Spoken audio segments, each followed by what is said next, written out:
There is an engine sitting in a test facility in South Texas right now that is one small mistake away from destroying itself. It runs at pressures that would crush a submarine. It burns fuel at temperatures hotter than the surface of the sun. It has to ignite perfectly, run perfectly, and shut down perfectly, 33 times simultaneously, or the most ambitious machine humanity has ever built turns into the most expensive fireball in history. And here's the thing. SpaceX built it anyway. Deliberately. Knowingly. Because they had no choice. Because if you want to put human beings on Mars, not orbit it, not fly past it, but actually land, survive, and build something permanent, there is only one engine in the world capable of making that happen. This is the story of the Raptor. Why it exists. Why it terrifies engineers. And why without it, Mars stays a dream forever. Getting to Mars is not like getting to the moon. The moon is close. A few days away. You can carry enough fuel for the round trip, make a few course corrections, and come home. The Apollo program proved that with 1960s technology, Mars is in a completely different category. At its closest, Mars is 54 million kilometers away. At its farthest, it is 401 million kilometers, further than the distance between Earth and the Sun. A one-way trip takes between 6 and 9 months, depending on the alignment of the planets. And that alignment only opens a launch window every 26 months. Miss the window, and you wait more than 2 years for the next one. But distance is actually the smaller problem. The bigger problem is mass. To keep humans alive for 6 to 9 months in deep space, you need life support systems, food, water, medical equipment, radiation shielding, and enough fuel to slow down when you arrive and speed up when you leave. That is an enormous amount of mass. And in rocketry, mass is the enemy of everything. Every kilogram you add requires more fuel to lift it. More fuel means more mass. More mass means more fuel. The math spirals against you very quickly. This is why every Mars mission proposal for the last 50 years has stayed on paper. The numbers never work out. The rockets required are too large, too expensive, or both. Until SpaceX decided to attack the problem from a completely different direction. The reason every Mars mission proposal fails economically comes down to one fundamental assumption, that rockets are single-use vehicles. Every rocket ever built before SpaceX followed the same model.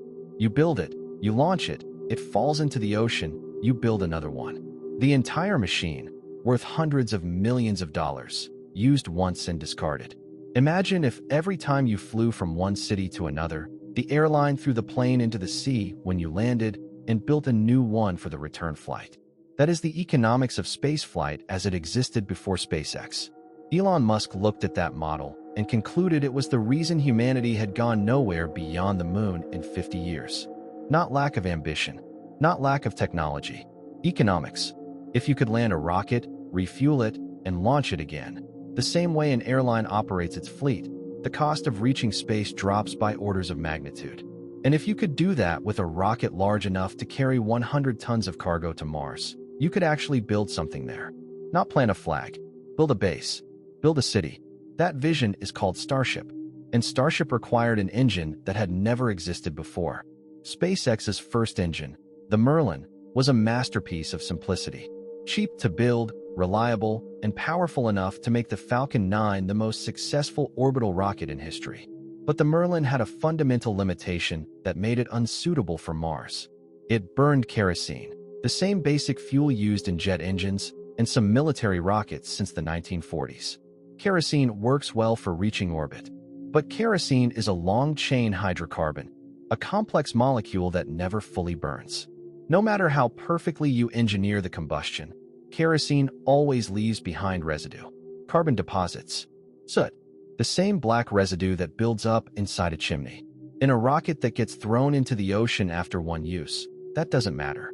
But in a rocket designed to launch multiple times per day, which is what Starship needs to be to make Mars economics work, that soot builds up inside the engine and eventually destroys it.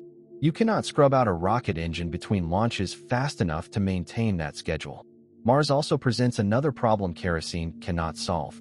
When Starship lands on Mars, it needs to refuel before it can come home. You cannot carry enough fuel from Earth for a round trip. The mass penalty makes that impossible, which means you need to make fuel on Mars itself. Mars has no kerosene. It has no oil fields, no refineries. But Mars does have something. Its thin atmosphere is mostly carbon dioxide, and its soil contains water ice. Carbon dioxide plus water, with enough energy, gives you methane and oxygen, the two ingredients of rocket fuel. The process is called the Sabatier reaction, and it has been understood by chemists for over a century. If Starship burns methane, it can refuel on Mars using Martian resources. If it burns kerosene, it cannot. The crew either stays there forever or dies waiting for a fuel shipment from Earth. The choice of fuel was never really a choice. It had to be methane. And building a methane engine powerful enough, efficient enough, and reusable enough to make Starship work, that required inventing something entirely new. The Raptor engine uses a design called full flow stage combustion. That name sounds technical, but the concept behind it is straightforward, and the implications of getting it right are staggering. In a conventional rocket engine, fuel and oxygen are pumped into a combustion chamber and burned. Simple. The challenge is running those pumps. They need enormous power to push propellants into a chamber running at extreme pressure. The solution most rocket engines use is to burn a small amount of propellant in a separate mini-chamber, called a pre-burner. Use that combustion to spin a turbine and vent the exhaust out the side of the engine. It works, but venting that exhaust wastes energy. Pressure you paid for in fuel leaves the engine without contributing to thrust. The Raptor keeps all of it. Every molecule of methane and every molecule of oxygen passes through a pre-burner before entering the main combustion chamber. Nothing is vented. Nothing is wasted. All of the pressure stays inside the system and converts into thrust. The result is a combustion chamber running at pressures no rocket engine has ever sustained in operational flight. Over 350 times the atmospheric pressure at Earth's surface, approaching 400 times in the latest test configurations. For comparison, a deep-sea submarine hull is designed to withstand around 100 times atmospheric pressure before it implodes. The Raptor combustion chamber runs at pressures that would crush that submarine like a paper cup. And it does this while remaining compact enough that 33 of them fit inside the base of Starship's booster, a vehicle 9 meters in diameter and taller than the Statue of Liberty. 33 engines, each one running at submarine crushing pressure, each one a methane fire burning hotter than the sun's surface, all of them igniting within milliseconds of each other, all of them having to stay in perfect sync for the entire duration of the flight. If even one drifts slightly out of sync with the others, if the methane and oxygen cycles fall even fractionally out of balance, the engine destroys itself, and potentially the engines beside it.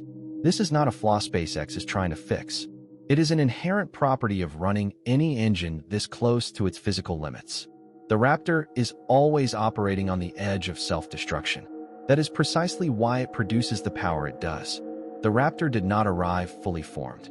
It was built through failure. SpaceX has exploded more Raptor engines in testing than most rocket companies have ever built. Early Starship prototypes, the tall silver vehicles that became familiar from the Texas test site, were destroyed in spectacular fashion, one after another, as engineers pushed the design to find its breaking points. This is intentional. SpaceX's engineering philosophy is the opposite of traditional aerospace development. Old space agencies would spend years running computer simulations, building test models, running analysis after analysis before committing to a physical test. The goal was to avoid failure by predicting it in advance. SpaceX builds, tests, explodes, learns, and builds again.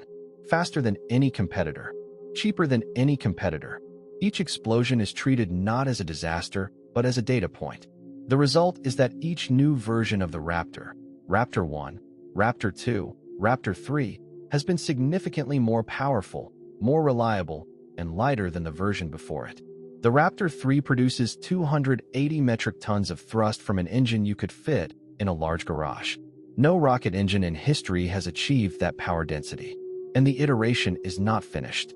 SpaceX has publicly stated the Raptor still has significant performance headroom remaining. The design has not reached its limits yet, which means the engine that will eventually carry humans to Mars will be more powerful than anything flying today. Built by a company that treats explosions as progress. Here is where we have to stop and sit with something uncomfortable. Everything described in this video, the full flow stage combustion, the methane fuel, the 33 engine configuration, the reusability, all of it exists because of one destination: Mars. Every design decision traces back to that single requirement. Make Mars possible. Make it economically survivable. Make it repeatable. But here is the question nobody has fully answered yet. What happens when we get there? The engineering problem of reaching Mars is being solved, engine by engine, test by test, explosion by explosion. SpaceX is closer to a crewed Mars mission today than any organization in human history has ever been. But Mars is not a hospitable place. Its atmosphere is 95% carbon dioxide, unbreathable. Its average surface temperature is minus 60 degrees Celsius. It has no magnetic field to shield inhabitants from solar radiation. A human being standing on the Martian surface without a suit would lose consciousness in seconds and be dead in minutes.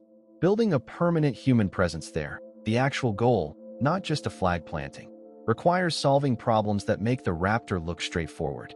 How do you feed hundreds of people on a planet with no soil biology?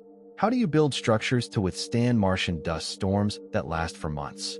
How do you maintain the psychological health of a crew that is, at minimum, 6 months away from everyone they have ever known, with a communication delay of up to 24 minutes each way? The Raptor gets us to the door. What happens after we open it? Nobody fully knows yet. And perhaps that is the most honest thing that can be said about the entire Starship program. It is humanity's most serious attempt to become a multiplanetary species. The engineering is advancing faster than anyone predicted. The vision is clearer than it has ever been. But the universe has a long history of humbling species that thought they understood what they were getting into. We are building the most powerful, reusable rocket ever conceived. We are testing engines that operate at pressures that should be impossible. We are planning cities on a planet where a walk outside requires a spacesuit. And somewhere in a test facility in South Texas right now, another Raptor is being prepared for another ignition test. Whether it survives that test or adds to the crater count, either way, the program moves forward. The only question left is not whether we can build an engine capable of reaching Mars. We already have. The question is whether we are ready for what Mars will do to us when we get there.